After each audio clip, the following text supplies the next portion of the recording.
Sean bienvenidos a un nuevo episodio del Orden del Caos. En esta ocasión estoy con Jorge. Hola, Jorge. Sí. Hola, ¿qué tal? Hola.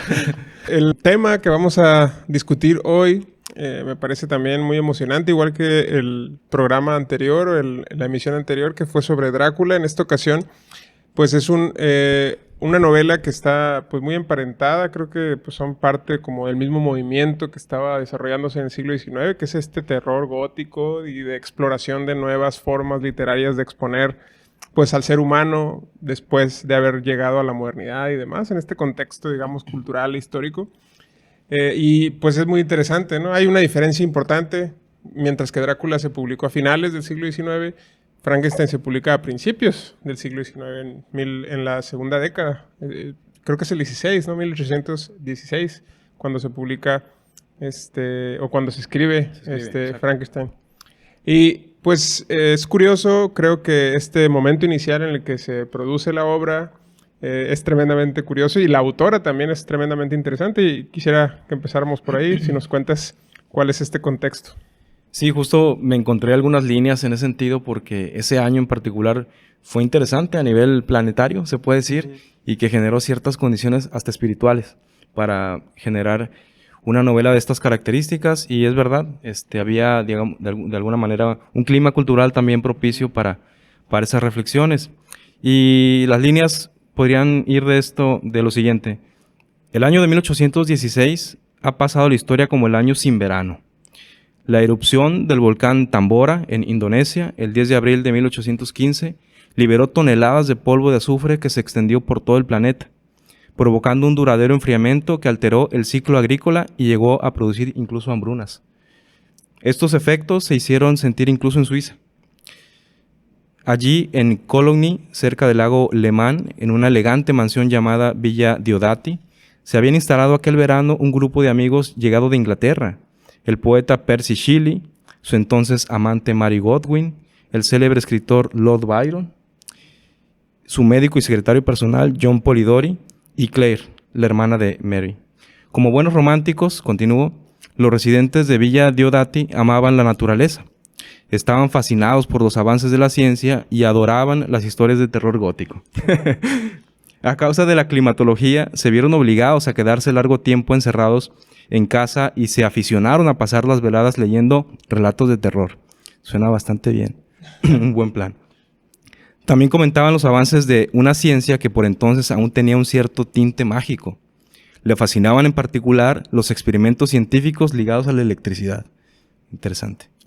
De esta forma, entre historias de fantasmas, experimentos y lecturas, el encierro fructificó generosamente el día que Lord Byron propuso que cada miembro del grupo escribiera una historia de terror.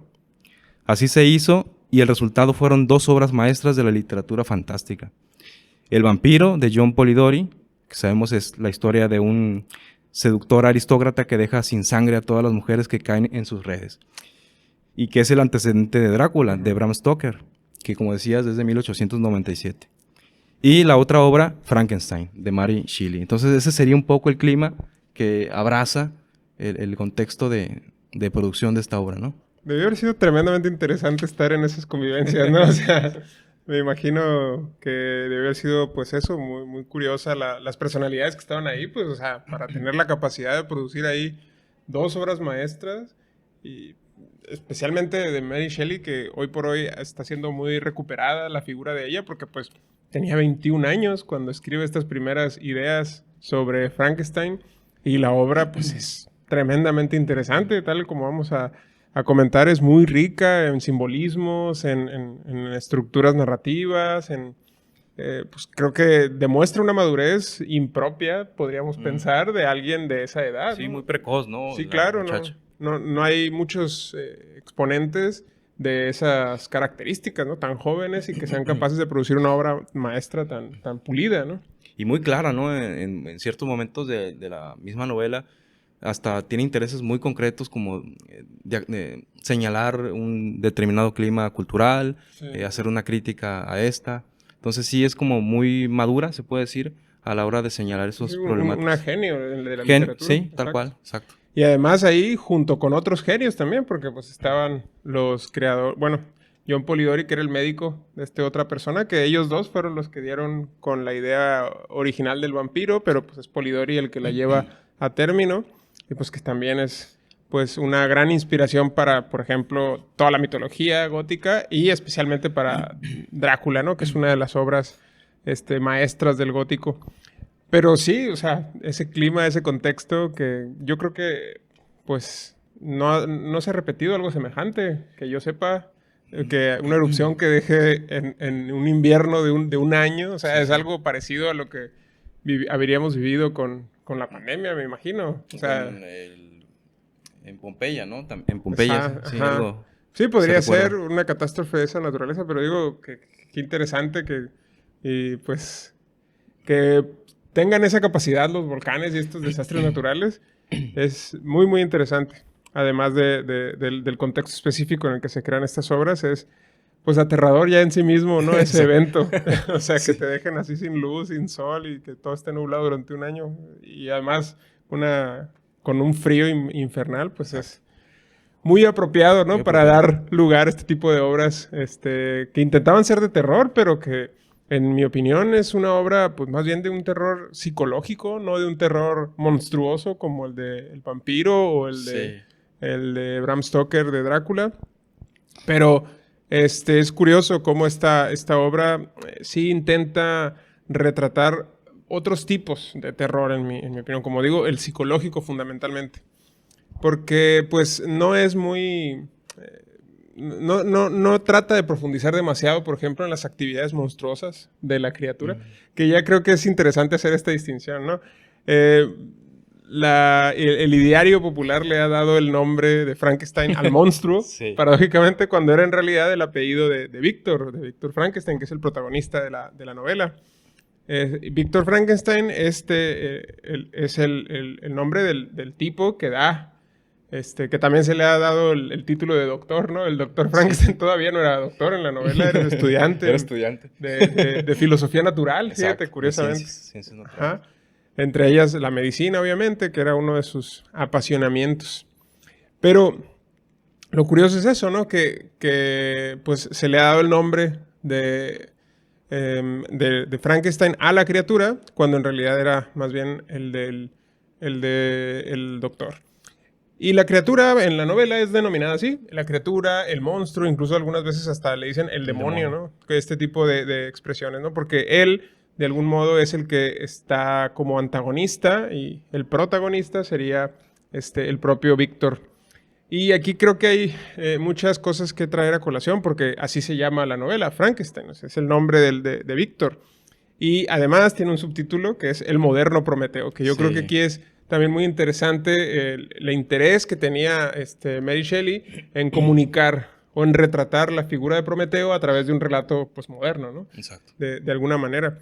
Y creo que es un simbolismo muy interesante que vale la pena discutir. Y pues Prometeo, como sabemos todos, es muy conocido, es una figura mítica de la mitología griega y es conocido, es un titán y es conocido por haber robado el fuego a los dioses y dárselo a los seres humanos, a la humanidad.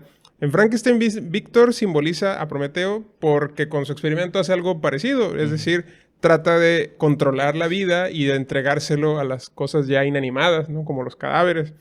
Y eso de algún modo es una forma de usurpar o de robar ese poder divino de creación y de dación de vida a los mismos dioses o a las fuerzas de la naturaleza, y él se lo apropia y se lo entrega a una nueva criatura, ¿no? Que en este caso es el monstruo o la criatura de Frankenstein.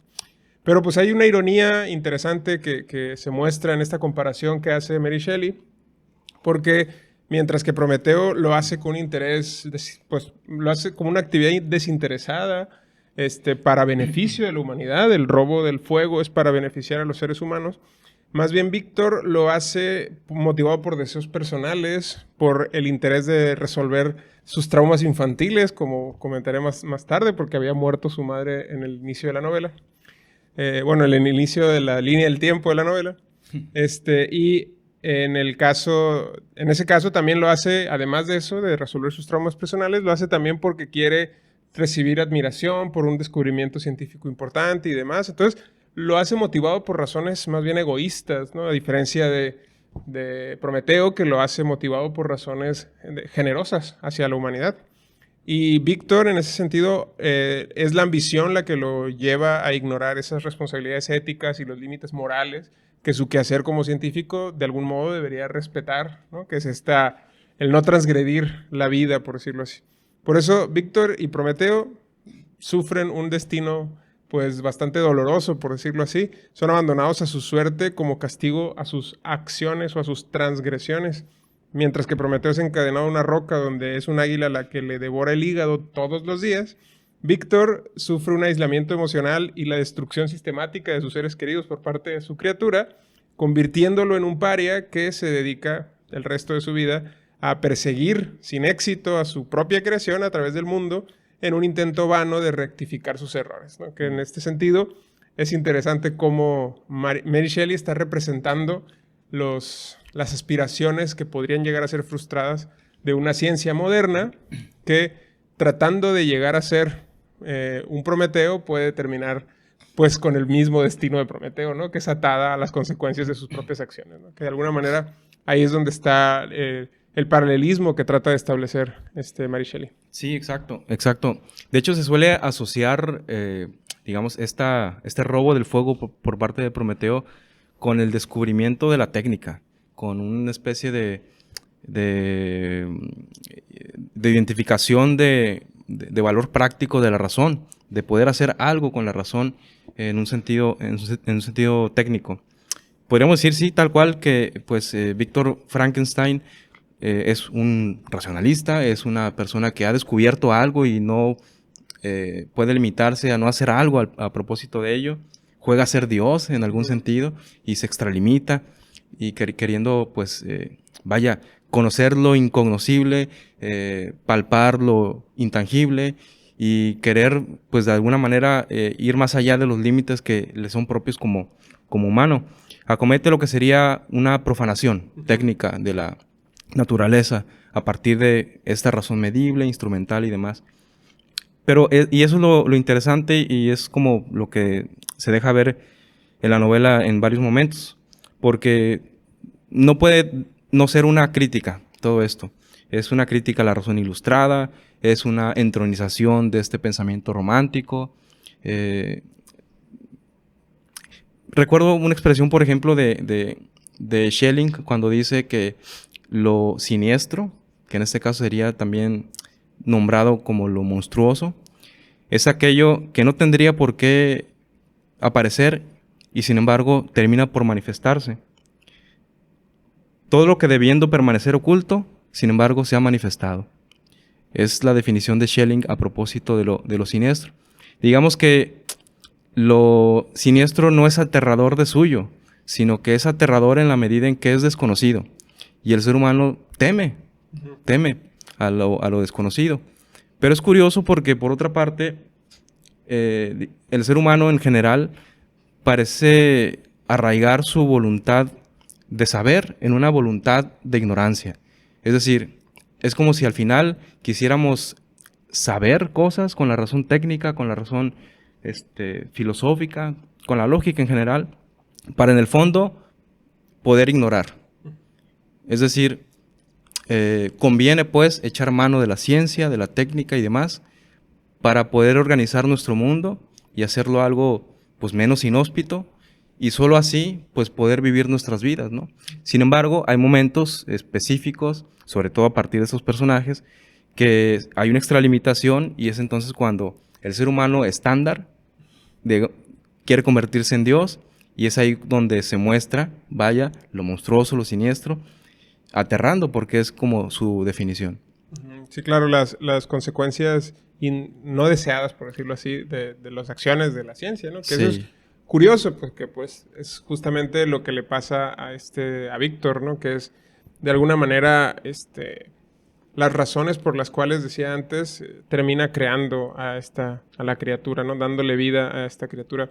Pero sí, como decías, es muy interesante que sea pues muy, muy simbólico en general, que sea en esas condiciones en las que Víctor trata de lograr sus objetivos. Es decir, elige de una forma interesante pues los cadáveres para manipularlos y tratar de darles la vida, en lugar de usar otro tipo de ingredientes, por decirlo así, ¿no? O de cosas, ¿no? Y en ese sentido le da un tinte muy, como decías, profanador pues en este caso, de los cadáveres o de aquello que de alguna manera era contemplado en su época como algo que no debía tocarse, ¿no? De hecho, era un crimen profanar tumbas, ¿no? Era literalmente, los profanadores de tumbas eran criminales conocidos.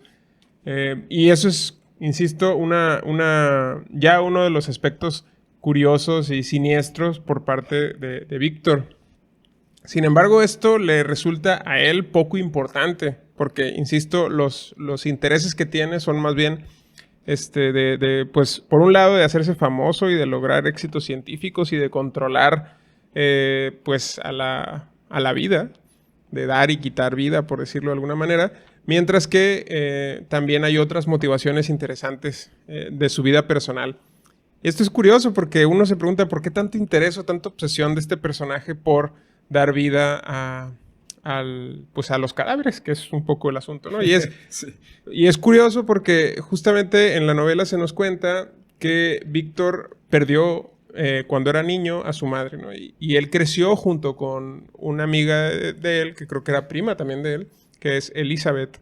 Y en ese crecimiento que tuvo terminó haciendo que él identificara a Elizabeth de alguna manera con algo así como una especie de figura materna. De hecho, hay un sueño que tiene Víctor en el que besa a Elizabeth y esta se transfigura en su sueño a el cadáver de su madre, ¿no? Y esto lo termina horrorizando y demás, y eso es una obsesión que de alguna manera lo persigue.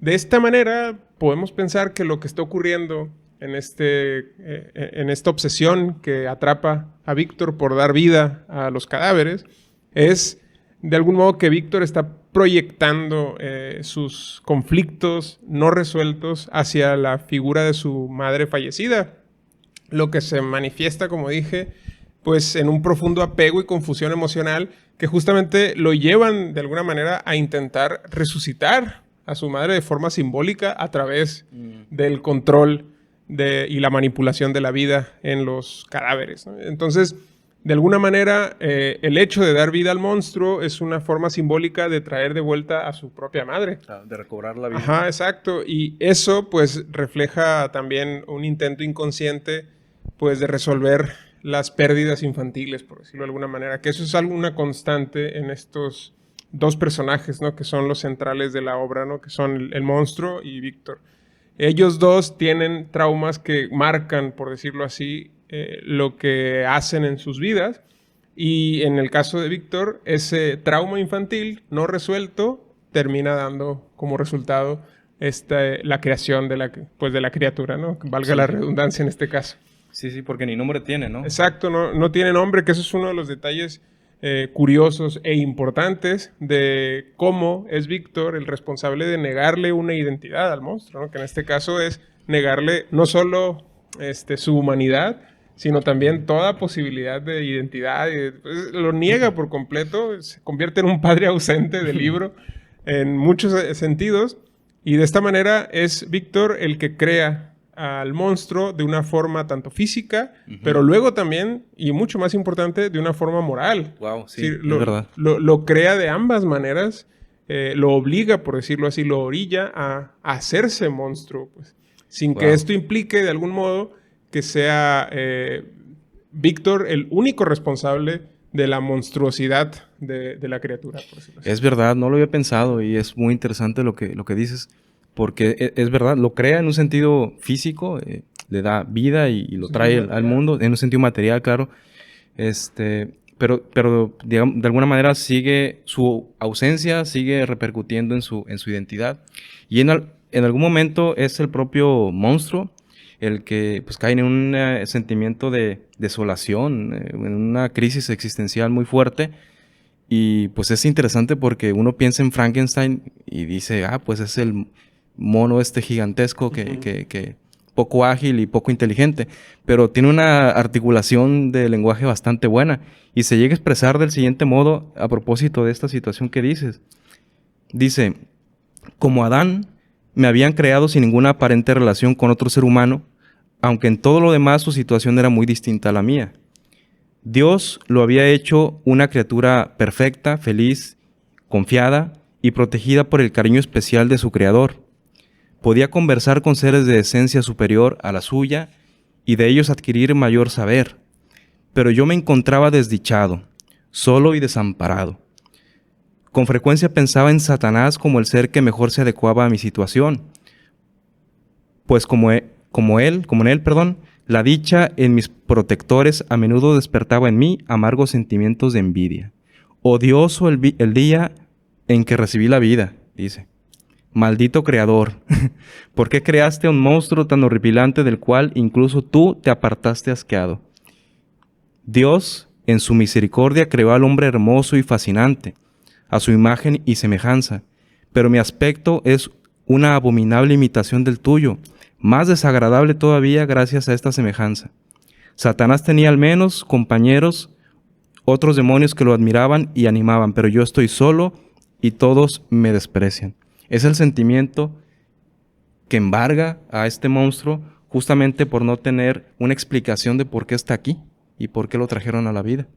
Ajá. Sí, lo único que tiene es a un creador, a un responsable de sus emociones o de sus experiencias de soledad y de dolor y de angustia, ¿no? Que ese es un poco el arco del personaje, de la criatura, ¿no? Que es ver a su creador como el único pues que tiene la responsabilidad y el deber de arreglar su situación, por decirlo así.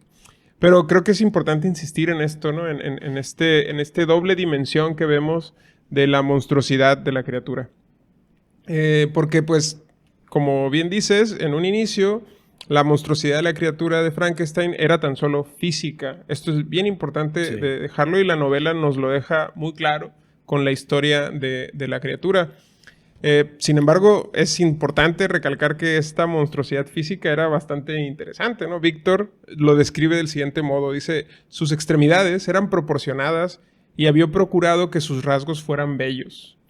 Bellos, digo, Dios del cielo. Su cerúlea piel apenas disimulaba la disposición de los músculos y las arterias que cubría. Su pelo era de un negro reluciente, largo y suelto. Los dientes de una blancura perlada. Tanta exuberancia, sin embargo, solo hacía que realzar de un modo más horrible sus ojos vidriosos que parecían tener el mismo color que las pardas cuencas blanquecinas donde se alojaban, su arrugada tez y los finos y negruzcos labios. Al terminar mi obra, sin embargo, la belleza del sueño se desvaneció y me embargaron un intenso terror y repulsión. Incapaz de soportar el aspecto del ser que había creado, salí huyendo de la celda y me refugié en mi dormitorio. Eso es el modo en el que nos lo describen en primer lugar al monstruo, en este caso por parte de su creador, de Frankenstein, de Víctor. Y pues en este sentido, esta primera obsesión inicial simbólica de tratar de lidiar con sus propios fantasmas personales, que es la muerte, el fallecimiento temprano de la madre de Víctor, lo llevan a crear a un ser pues cadavérico, ¿no? Que es un poco ahí el asunto simbólico. Pero ese carácter o esa dimensión física de la monstruosidad de la criatura lo llevan también luego a generar la monstruosidad moral de la criatura, porque justamente en cuanto una vez creado lo abandona, ¿no? Y eso implica negarle pues una figura paterna en todo caso, porque es lo único que era Víctor en ese momento, una figura paterna, una figura creadora. Y luego también le niega más adelante en la historia los anhelos de felicidad a través de una compañera, que es lo que desea que Víctor le provea a la criatura, ¿no? Que le dé un alivio a su soledad, que parece ser que es el sentimiento o la sensación más dura que tiene la criatura, ¿no? Ese sentimiento de soledad. Y trata de que Víctor le compense o le arregle esa soledad creándole a una compañera. Entonces, en ese sentido, Víctor es creador de la monstruosidad de la criatura en estas dos dimensiones, como habíamos dicho, ¿no? De una forma física, al crear un monstruo cadavérico, y de una forma moral, al abandonarlo, al negarle toda posibilidad de identidad y también negarle un alivio a su soledad. Que es en ese sentido lo interesante de la creación del monstruo, ¿no? Por eso Víctor es creador en mucho más que un sentido físico. Sí. Sí, y también que no lo logra, ¿no? No llega a, a dar vida a esta mujer, ¿no? Porque cae en un sentimiento de pánico, se puede decir, y reconoce que sería equivocado a nivel humanidad, ¿no? Sí. Que sería probablemente 10,000 veces o algo así lo dice, más peligroso y más aterrador. Claro, ¿no? Porque implicaba de alguna manera que, pues imagínate, iban a poder dar, que era su plan inicial. El plan inicial de él era generar, pues, una nueva humanidad, un nuevo, una nueva, pues... Posthumanista. Sí, era un interés posthumanista, era tratar de superar los límites, por eso le hizo un cuerpo fuerte, intentó darle un cuerpo bello y demás, era una forma de crear un nuevo ser humano, el interés de Víctor. Y en ese sentido, pues cuando trata de dar vida a la novia, que sería en este caso, o a la compañera del monstruo, se da cuenta de que iban a poder generar más criaturas como ellos que se iban a poder reproducir. Y eso fue, pienso, lo que finalmente terminó haciéndolo ceder y romper la promesa que le había hecho. Porque sí le dijo, yo te lo prometo, lo voy a hacer.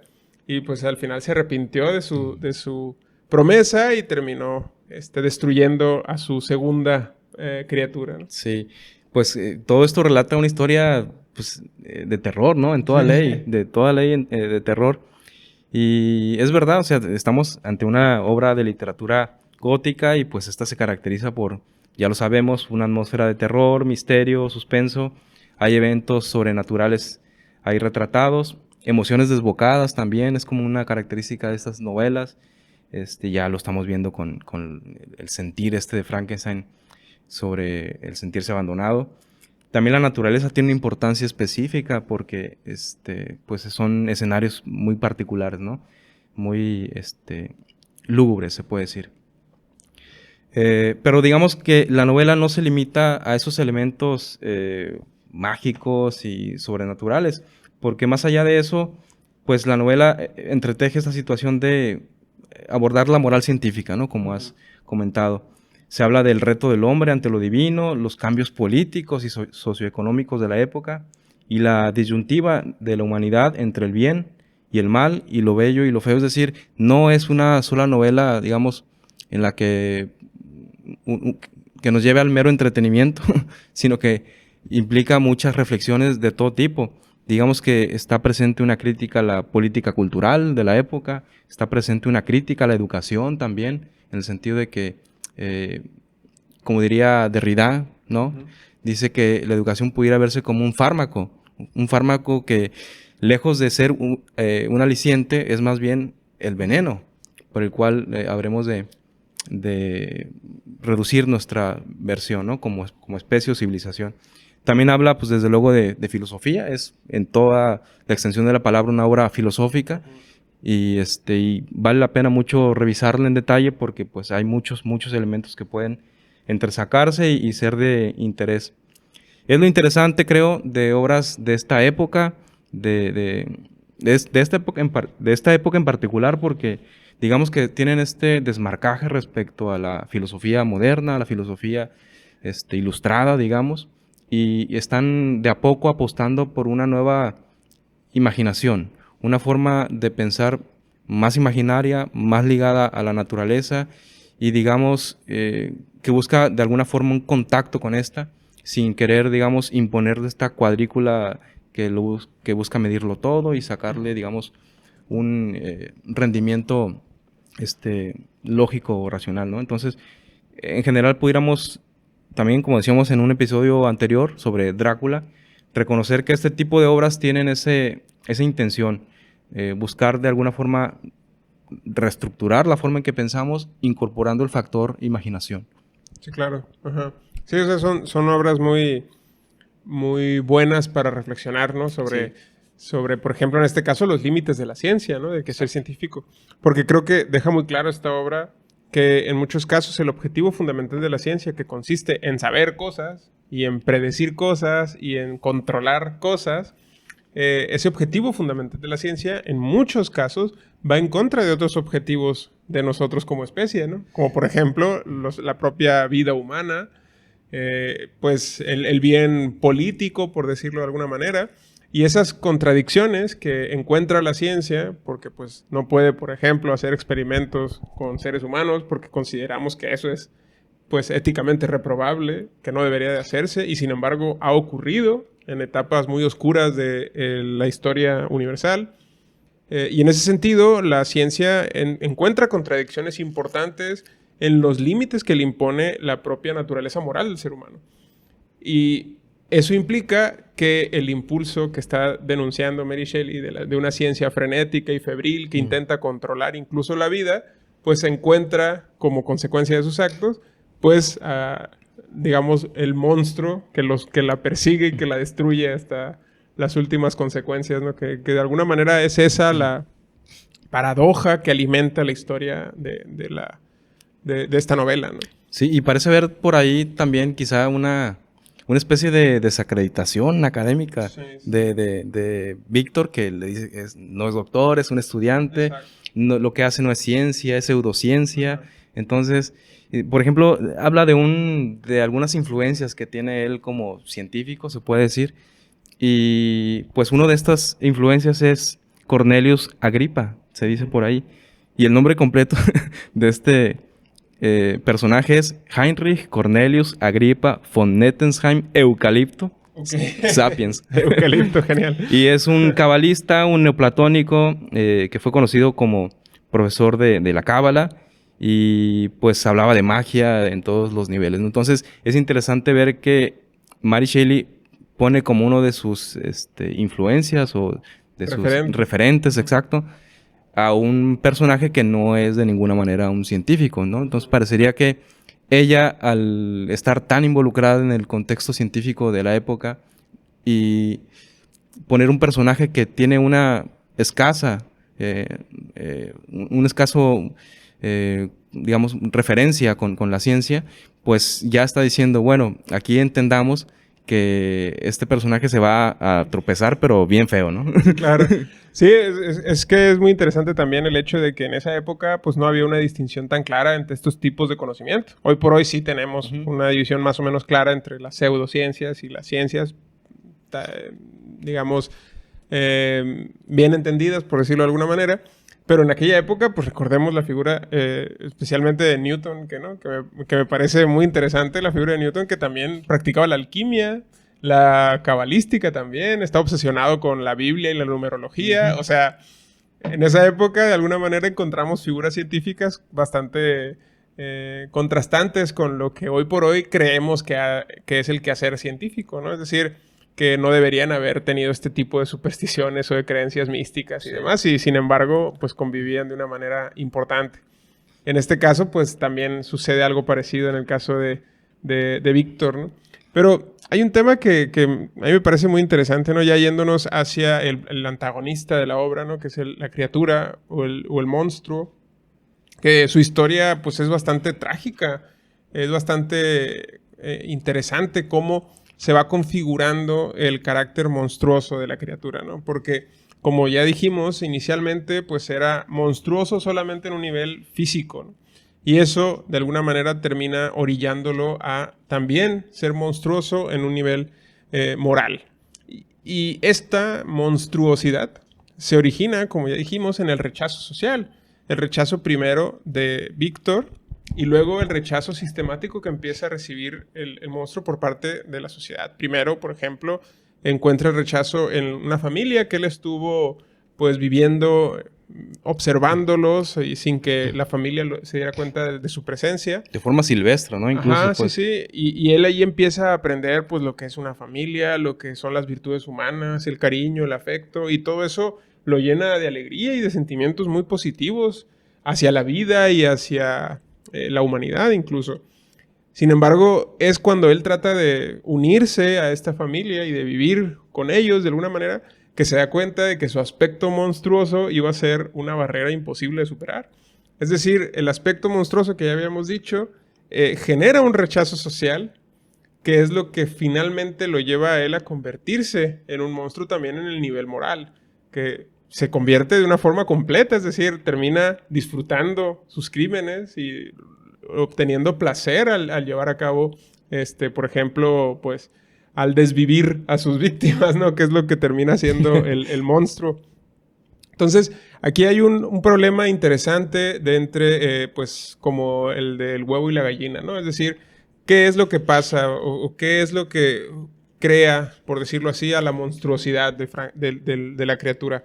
¿El rechazo social hace a los monstruos, crea a los monstruos, o más bien los monstruos consiguen, por el hecho de ser monstruos, el rechazo social? Pienso que Frankenstein, pienso que la criatura, el monstruo, representa muy bien la idea sartriana de que el ser humano es lo que hace con lo que hicieron de él. Creo que ahí se nota bastante que finalmente son acciones que él decide llevar a cabo, no sus crímenes. En la novela, esta criatura inicialmente no es monstruosa en el sentido malévolo del término, en el sentido moral del término. Es más bien un ser nacido sin prejuicios y con una disposición inicial hacia el aprendizaje y hacia la bondad. Lee muchísimo, aprende a leer muy rápido, de eso demuestra una inteligencia importante del monstruo, y luego disfruta bastante la presencia de esta familia y su dinámica afectuosa y demás. Sin embargo, el rechazo y la hostilidad constantes que la sociedad y su propio creador le muestran y le ejercen, debido a la apariencia física aterradora, que no es inicialmente su responsabilidad, pues todo ello es lo que lo orilla a convertirse en lo que la sociedad finalmente temía, que es un monstruo. En este sentido, para la novela, es el rechazo social el que crea al monstruo en primera instancia. Pero esto también resuena con la idea de Aristóteles de que la soledad, que es la vivencia fundamental de este personaje, puede conducir a una persona a convertirse o en una bestia o en un dios, ¿no? Y en este caso, pues parece ser que es más bien el camino bestial el que termina eligiendo la criatura, ya que esta criatura, pues marginada y sola, tenía la esperanza de poder haber encontrado un camino hacia la superación si hubiese sido aceptada y amada por su creador inicialmente y luego por la sociedad. En cambio, el rechazo, tanto de la sociedad como de su creador, lo orillan a la criatura a convertirse a tener un comportamiento bestial, ya que se ve forzado a adoptar un comportamiento de supervivencia y de agresión como respuesta al aislamiento y al dolor que experimenta, ¿no? Pero todo eso luego lo hace desde su libertad y desde una conciencia ya libre y despojada de una simple respuesta llana de defensa, ¿no?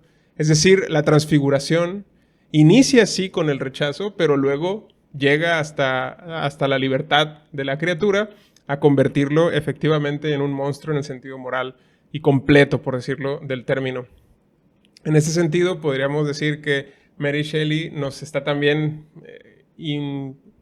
invitando, por decirlo de alguna manera, a que la asociación que se suele hacer o los prejuicios que hay entre la belleza o la fealdad y los valores morales como la maldad y la fealdad, pues estén de alguna manera nítidamente distinguidos.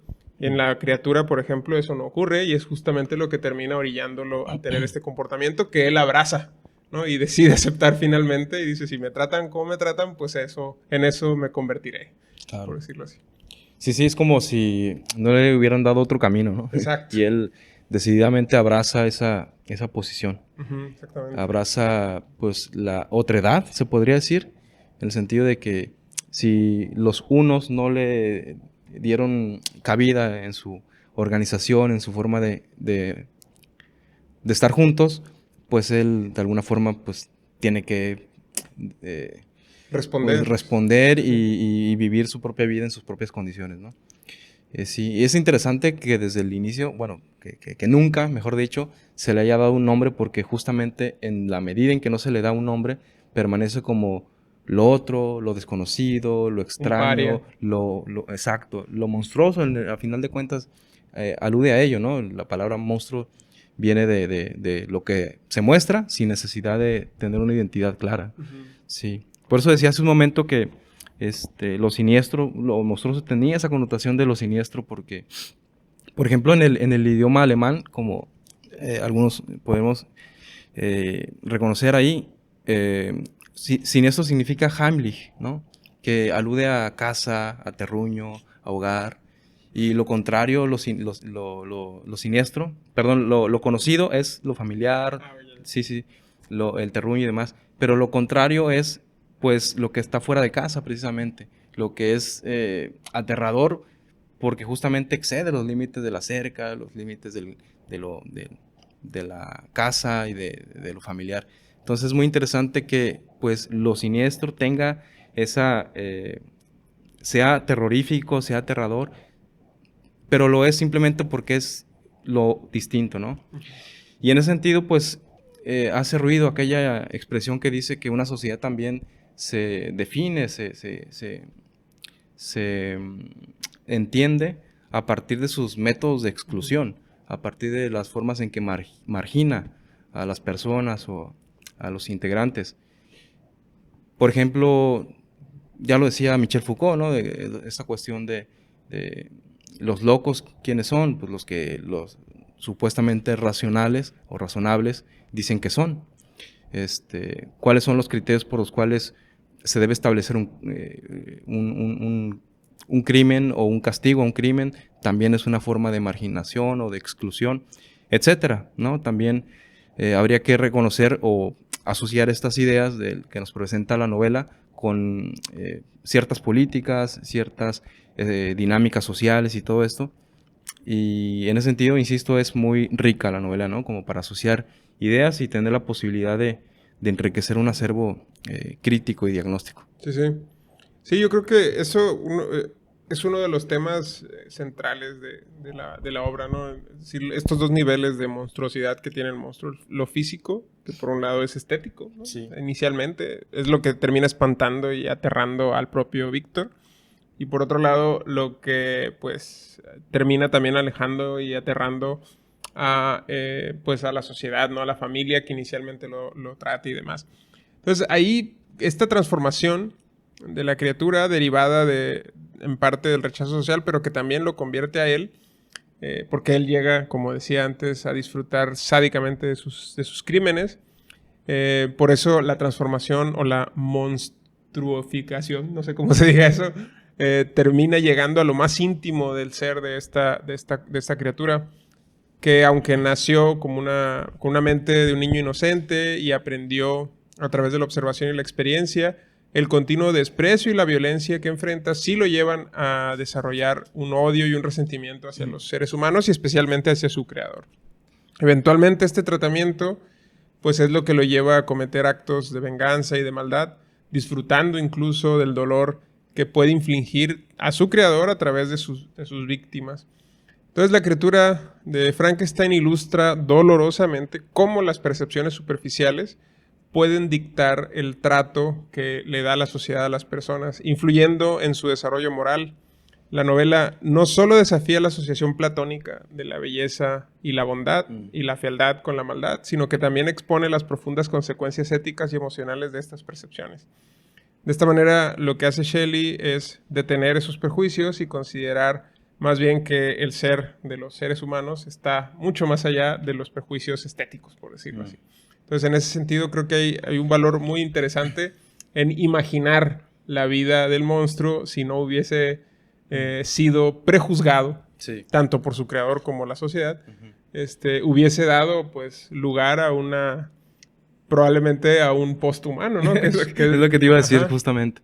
Sí, exacto, porque a veces pensamos que esta ideología, corriente de pensamiento, no sé cómo llamarla, del poshumanismo, está más que nada enfocada en la mejora física, ¿no? En la mejora estructural, se puede decir, del humano, pero hay quienes piensan que también tiene esa intención de modificar moralmente al ser humano, de mejorarlo en el ámbito moral.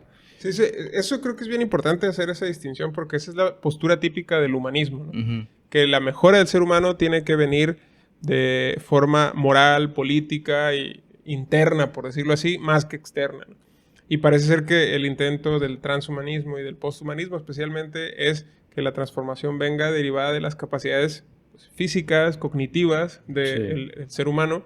Y en ese sentido, lo moral pues viene a ser una derivación de esta superación, digamos, tanto física como cognitiva de los... Por eso creo que ahí sí hay una distinción importante que podríamos decirlo así. El posthumanismo es una teoría que, digamos, desestima el modo moral de mejorar al ser humano y valora más el modo físico y cognitivo de mejorar al ser humano. Entonces, sí, exacto. Y ya lo decíamos en otro momento, ¿no? Sí, esta cuestión de la libertad también encuentra como especial cauce en relación con el cuerpo. Incluso, pues, este término muy interesante que sería el de la voluntad morfológica, creo que le llaman, que es esta libertad que tendría cada individuo por modificar su cuerpo. Somos legos, ¿no? Sí, sí, exacto, sí. Pues aquel que se identifique como una persona que quiera ver colores o sentir escuchar colores, querías decir, ¿no? Sí, perdón, exacto. Ver colores. ver colores todos. Sí, sentir colores. ¿Cómo le llaman? Sinestesia, me parece que se llama. Exacto. Sí, entonces hay quienes, digamos, se identifican con ese tipo de facultades, tanto así que las incorporan a partir de soluciones tecnológicas, ¿no?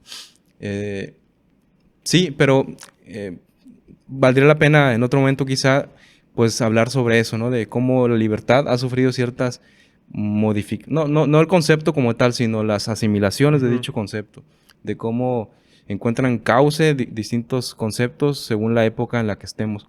Y parecería que tiene mucho más peso ahora esta libertad relacionada con el cuerpo que una libertad moral o una libertad en política, el orden político, exacto.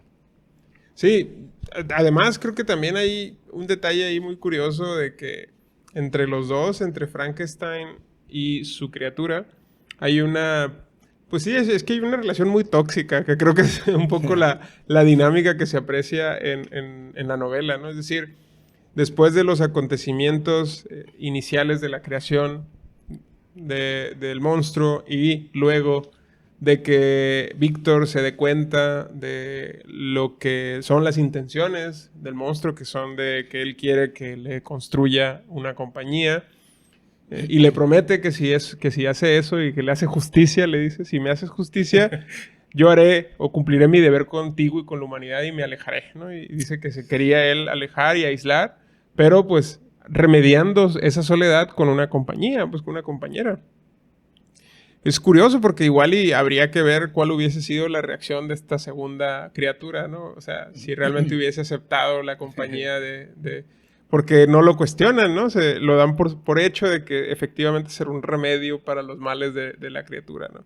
Y pues eso no pasa, ¿no? Sabemos que Víctor no le cumple su promesa al monstruo.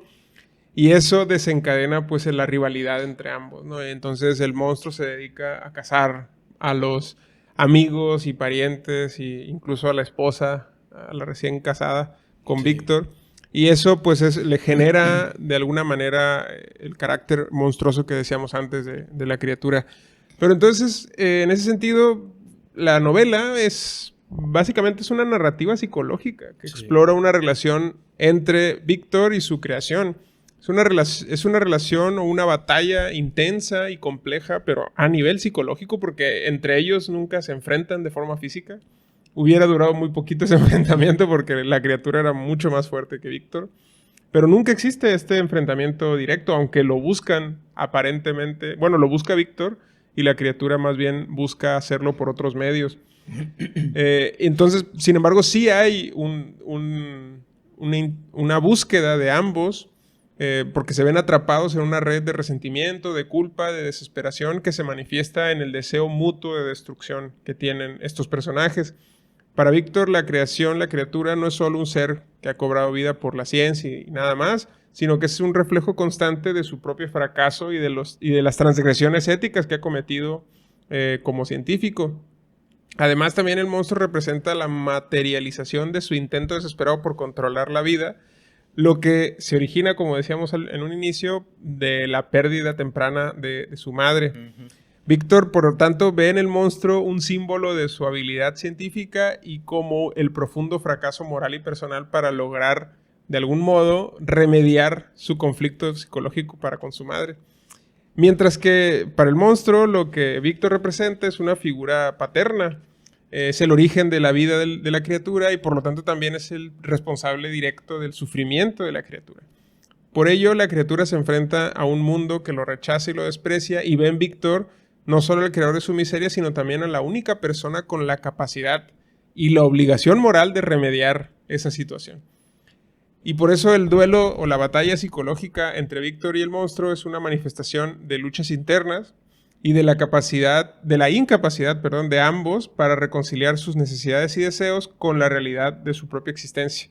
Ambos están atrapados en un ciclo tóxico de venganza y de odio que solo se intensifica a medida de que avanza la historia y la novela. Y lejos de resolverse, el final es la muerte de Víctor y el suicidio de la criatura, ¿no? Que esto es tremendamente simbólico también porque para la criatura la vida dejó de tener sentido una vez que terminó la de Víctor. Entonces, insisto, había ahí una relación muy, muy tóxica que, insisto, lejos de resolverse, acaba con ambos, por decirlo así, ¿no? Sí. Que esos son podríamos decir que los conflictos psicológicos de ambos, los conflictos que no se resolvieron, que no fueron a terapia ninguno de los dos, esos conflictos que no se resolvieron son los que tanto dan sentido a su vida como los orillan finalmente a terminar con sus propias vidas. Claro. Sí, es como si ese más o menos extenso universo que se dibuja entre un personaje y otro, entre un polo y otro, se aniquilara, se disolviera justo cuando ya falta uno de esos elementos, ¿no? Cuando hablas de toxicidad y de relación problemática entre estos dos, pues claro, es como un poco una dialéctica, se podría decir, en el sentido de que sin lo uno no hay lo otro, y sin el otro no hay lo primero. Y sí, es verdad, y deja de tener sentido, y bueno, justo al final de la historia vemos esto, porque digamos que serían este universo, por una parte, que viene a estar yuxtapuesto, ¿no? Junto al otro. Y ahí cuando ya no existe ese problema o no existe esa relación o esa injerencia en el mundo en donde la armonía reina, por así decirlo, es cuando ya de alguna manera, pues por causas naturales de la misma narrativa, pues se desvanece, ¿no? Es interesante pensarlo, creo, de esa manera. Sí, claro, porque eso lleva a pensar pues que el terror en el que estaba pensando Mary Shelley, además de ser un terror pues de alguna manera pues perceptible, porque pues es el terror que produce la criatura con sus acciones y con su aspecto, con sus capacidades sobrehumanas, pero también el verdadero terror que está ocurriendo ahí es pues digamos la agonía que viven ambos personajes respecto de sus propios traumas. Y son traumas que además de ser traumas directos el uno con el otro, también están ligados con sus propias figuras maternas y paternas. Es decir, aquí también hay un juego freudiano muy importante de cómo ambos están persiguiendo a figuras paternas y maternas frustradas de alguna manera por las acciones de cada uno. Como dije en un inicio, el monstruo representa el intento fallido de Víctor por resolver la frustración de haber perdido a su madre. Y para la criatura, Frankenstein representa una figura paterna, ¿no? Entonces, es ahí un conflicto agónico que termina con la vida de ambos, que pues parecería que ese es el verdadero núcleo del drama que vemos en la novela, ¿no? Que es la relación tóxica que ambos personajes tuvieron respecto de sus figuras maternas y paternas, que estaban simbólicamente pues el uno con el otro, ¿no? De alguna manera. Y eso es tremendamente interesante, creo que es muy rica en ese sentido, digamos, a nivel psicológico y freudiano, ver cómo en estos personajes lo que hay es un conflicto bastante duro con sus orígenes y con sus intereses más básicos, por decirlo así, ¿no? Pues ahí lo tienes, Juan Diego. Es una novela que se hizo, que se elaboró cuando la autora tenía 18 años. Hay quienes dicen que tenía 21 también de pronto, pero como fuere, es una genialidad, sí, es una gran obra, una obra maestra en toda ley, porque pues como hemos desmenuzado y demás, pues hay elementos de todo tipo y vale la pena echarse un clavado para siempre, en la medida en que es un clásico, tratar de rehabilitar un par de ideas para analizar algunos problemas del presente. Incluso, por ejemplo, cabría hoy pensar quizá los derechos humanos, por decirlo algo, la dignidad humana, a la luz de esta figura de lo monstruoso, ¿no? Y de la dignidad que podrían tener todos los seres humanos. La experimentación con humanos, ¿no? La experimentación, Ahí claro. el interés por superar físicamente que tiene el posthumanismo. Ya vemos aquí un precedente muy Exacto. importante. Sí, hay muchos elementos muy actuales, por decirlo así, en la novela. Y que el hecho de que vengan de la mente de una persona de veintitantos Sí. es increíble, la verdad. Sí. Y en 1816 escribió, Es se publicó en el 18. Una gran genio, Sí. esta autora. Sí, sí. Pero bueno, como De hecho, empezamos... tiene otra novela, ¿no? Que lo que hace es pensar en el fin de la humanidad. Y en el siglo XXI ella pensó que justamente en el siglo XXI iba a terminar la especie humana. No la he leído, pero es interesante también ver... No sabía. Ajá, sí, o sea que no fue su única novela, creo que escribió otras 3. Y pues esto denota... Frankenstein es su novela más conocida, ¿no? Eso sí es importante señalarlo. Pero sí, es toda una genio esta mujer. Sí.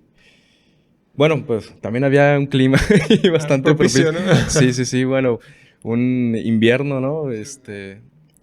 Que duró, pues no sé cuánto tiempo, al menos un año, que pues obligó a las personas a quedarse en casa, vaya, ahora con esta cuestión del COVID y demás. Pero bueno, supongo que hoy en día, o bueno, cuando se dio esta situación de resguardo, pues ya había un montón de distracciones, ¿no? Que de pronto pues invitaron a las personas a cualquier otra cosa, menos a la creatividad, menos a la escritura. Pero pues en aquellos años fue bastante productivo. Yo creo que también pronto conoceremos las grandes obras maestras, ¿no? Que se produjeron en ese momento. Que debe haber mucha inspiración, ¿no? Ahí en ese evento histórico que vivimos. Pero bueno, con esto cerramos. Te agradezco esta conversación. Creo que ha sido muy interesante. Sí, muchas gracias. Y pues los invitamos a que nos sigan a través de redes sociales, que nos sigan a través de Facebook, de Instagram, de YouTube y TikTok. Ahí estaremos compartiendo mucho más contenido. También pues en las emisiones de Radio UAS, ahí estamos los lunes a las 3 de la tarde. Y pues nos veremos en otros episodios. Así que muchas gracias por habernos escuchado y muchas gracias, Jorge, por la charla. Nos vemos.